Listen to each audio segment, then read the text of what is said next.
The reason for the press conference today is multifold, if you will. One, we want to discuss the events of the fatal fire that we had yesterday at 1145 East Burdishaw Street, and talk about some educational opportunities that we provide through the fire department, as well as to roll out a new program that the fire department is bringing forth to our community to help preserve lives and protect property throughout the city. But first, if I can take you through the events of the call yesterday and kind of let you know what happened and the time frames that we were dealing with. We received a call to our communications center by 911 at 17:08 yesterday afternoon. That's 5:08 p.m. We received the call requesting assistance to a structure fire at 1145 East Burdishaw Street.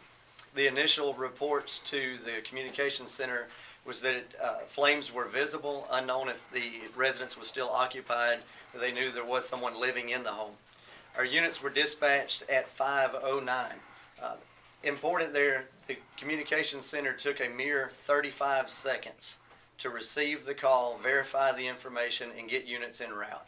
A critical step in our call processing and response is the dispatchers that receive those 911 calls prioritize and get the right units on the way.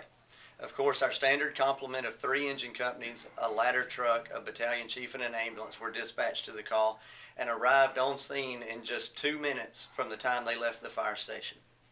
So very, very quick response time that's in about the average of what we do throughout the city. We maintain a response time under 5 minutes, and again, in this case, 2 minutes to arrive on scene. From the time they marked on scene, they have water on the fire, which means they were actively spraying water on the fire and beginning the extinguishment in 2 minutes.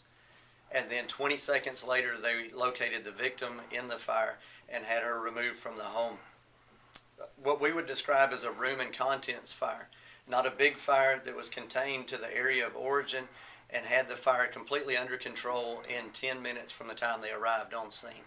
And again, the victim has been identified as 91-year-old Miss Connie Hollis, who lived at 1145 East Burdishaw Street. Regarding the events that are surrounding how the fire started, the area of origin, I'd like to ask our Fire Marshal, Chief Danny Applin, to come forward and tell us what they found through the investigation. Chief. Thanks, Chris. Good afternoon, everyone. Yesterday, just a few minutes after the fire started, we had a couple of investigators on the scene, and we start our investigation as soon as we get there talking to folks. It became quickly obvious once we got in the house there was not as much damage as we normally see in a fatal house fire, but the obvious damage was near a small natural gas powered space heater. Focus of our investigation came at that point to find out what had happened at that heater to cause the fire. Miss Hollis's body was found a few feet away from the heater. She had a small amount of burning to her body. Did not indicate that she was involved in the fire. Maybe some surrounding fire had gotten to her. Our initial investigation led us to believe that she placed a personal object near the heater once she got home. Took the object a few hours to get hot enough to cause a fire. We believe she was sitting in a chair relaxing when she noticed the fire. As she stood up, our initial autopsy results showed that she did inhale some superheated gas and smoke.